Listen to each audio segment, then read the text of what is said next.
연인 관계에서 서로에 대한 생각과 감정의 깊이는 서로 다를 겁니다. 겉으로는 행복한 커플처럼 보이지만 마음속 깊은 곳에서는 내가 이 사람을 잘못 선택했나 하는 생각을 하고 있는 이들이 생각보다 많습니다.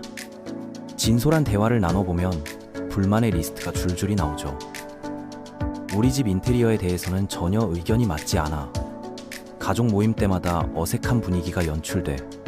주말마다 캠핑을 가자고 하는데 나는 집에서 쉬고 싶어 같은 이야기들이 끝없이 쏟아집니다. 현대 사회에서 우리는 연인 관계에 대해 너무나 많은 것을 기대하고 있습니다. 연애를 시작할 때는 설레고 완벽해 보이던 상대방도 시간이 지나면서 예상과 다른 모습들을 보여주기 시작합니다.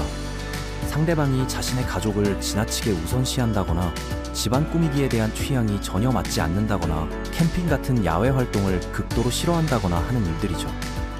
상대방이 SNS에 올리는 사진의 스타일이 마음에 들지 않거나 친구들과의 만남을 우선시하는 태도가 불만스럽거나 돈 쓰는 방식이 자신과 완전히 다르다는 것을 깨닫게 되면서 갈등이 시작됩니다.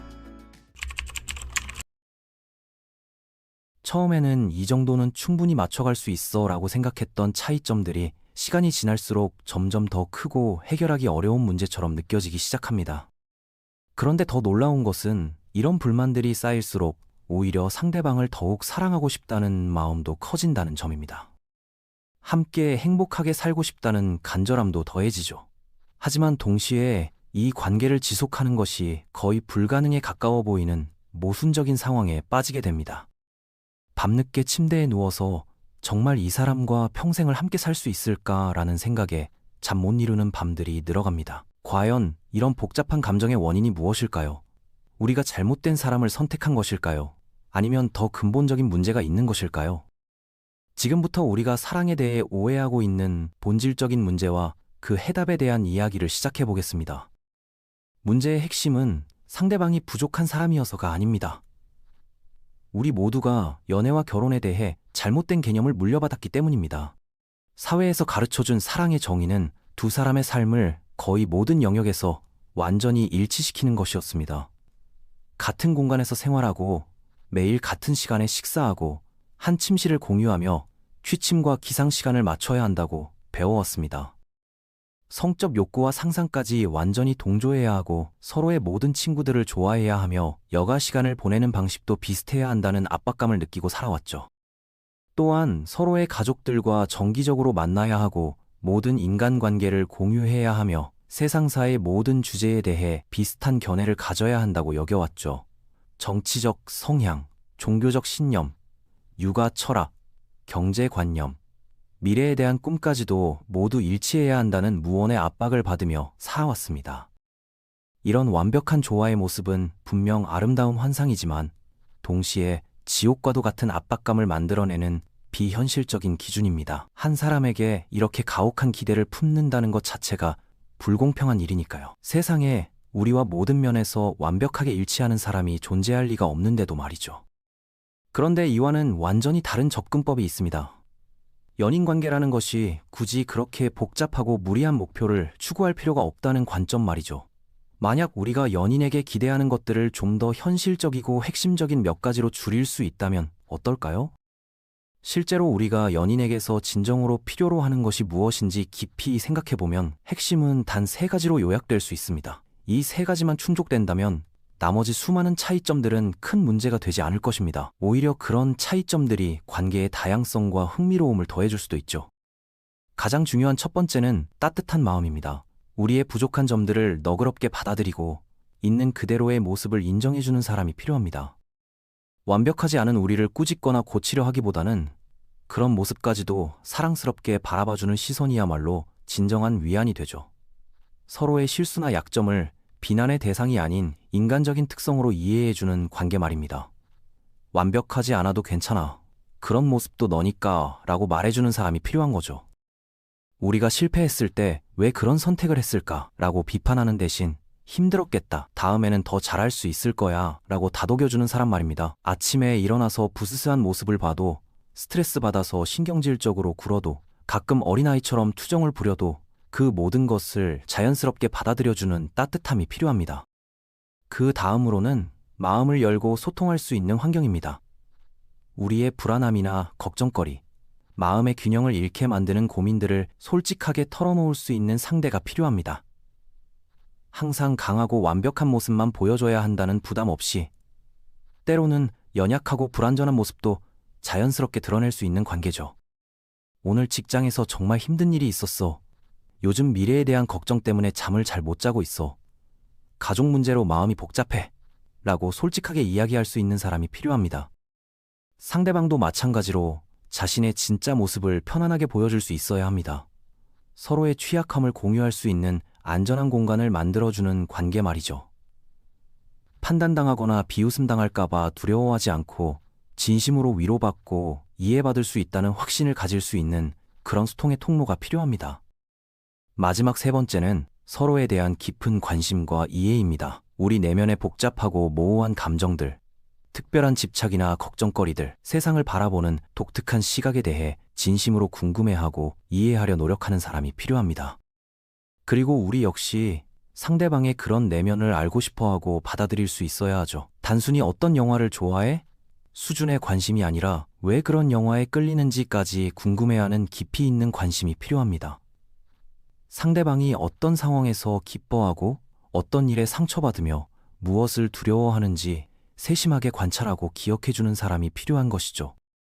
내가 그때 그런 표정을 지었던 이유를 이제 알겠어. 네가 왜 그 일에 그렇게 신경 쓰는지 이해해. 라고 말해줄 수 있는 깊은 이해가 바로 그것입니다. 이 세 가지 핵심 요소가 충족된다면 우리는 충분히 사랑받는다고 느끼며 본질적인 만족감을 얻을 수 있습니다.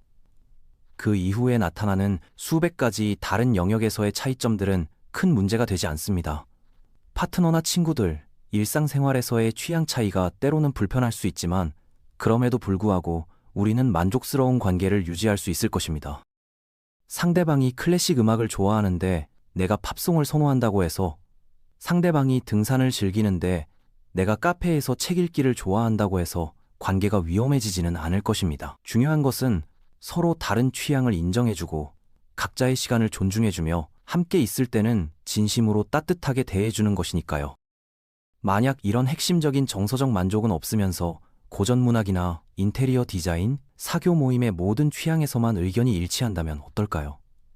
그런 관계는 겉보기에는 완벽해 보이지만 실제로는 공허하고 외로운 감정만 남길 것입니다. 함께 있어도 진정으로 이해받는다는 느낌이 없고 마음을 열고 소통할 수 없다면 그 관계는 껍데기만 화려한 빈 상자와 다름없겠죠.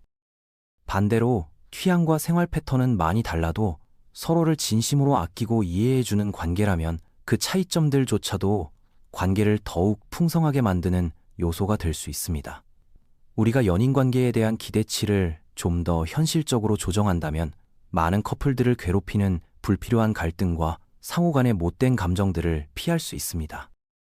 오히려 더 단순하면서도 깊이 있는 만족감을 주는 관계를 만들어갈 수 있죠. 이런 관계는 겉으로 보기에는 최소한의 형태로 보일 수도 있습니다.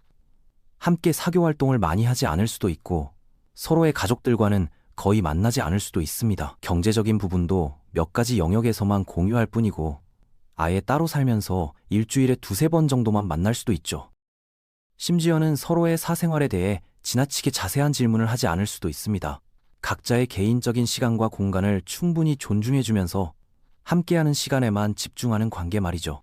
주변 사람들이 보기에는 저 커플은 왜 저렇게 독립적으로 살까 싶을 정도로 각자의 삶을 유지하면서도 만날 때마다 서로에게 깊은 애정과 관심을 보여주는 관계입니다. 그런데 더 놀라운 것은 함께 있는 시간 동안에는 서로에게 따뜻하고 진솔하며 깊이 이해해주는 사람과 함께 있다는 느낌 때문에 매우 큰 만족감을 느낄 수 있다는 점입니다. 두 사람 사이의 유대감은 일상생활의 모든 실용적인 영역에서 일치해야만 생겨나는 것이 아니기 때문에 오히려 더 깊고 의미 있는 연결고리가 될 수 있습니다. 서로 다른 삶을 살아가면서도 만날 때마다 이 사람은 정말 나를 이해해줘. 이 사람 앞에서는 진짜 내 모습을 보여줄 수 있어. 라는 확신을 가질 수 있는 관계가 되는 것이죠.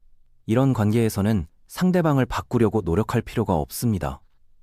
이미 가장 중요한 부분에서 만족스럽기 때문에 다른 영역의 차이점들은 그저 개성의 차이로 받아들일 수 있게 됩니다. 우리는 음악 취향이 달라도 괜찮아. 각자 좋아하는 걸 들으면 되니까. 운동하는 방식이 달라도 상관없어. 각자 즐기는 방식으로 하면 되니까 라고 자연스럽게 생각할 수 있게 되는 것이죠. 연인 관계의 본질을 이렇게 단순하고 명확하게 정리한다면 우리는 지나치게 복잡한 기대와 요구사항들로 인한 갈등에서 벗어날 수 있습니다. 대신 따뜻한 이해와 공감을 받고 싶다는 가장 근본적이고 절실한 욕구에 집중할 수 있게 되죠. 이것이야말로 진정한 사랑의 핵심이 아닐까요? 결국 우리에게 필요한 것은 모든 면에서 완벽하게 일치하는 상대방이 아니라 우리의 본질적인 모습을 사랑하고 이해해주는 따뜻한 사람입니다. 그런 사람을 만난다면 나머지 모든 차이점들은 사소한 문제가 될 것입니다. 오히려 그 차이점들이 서로를 더욱 흥미롭고 매력적인 존재로 만들어줄지도 모르겠네요.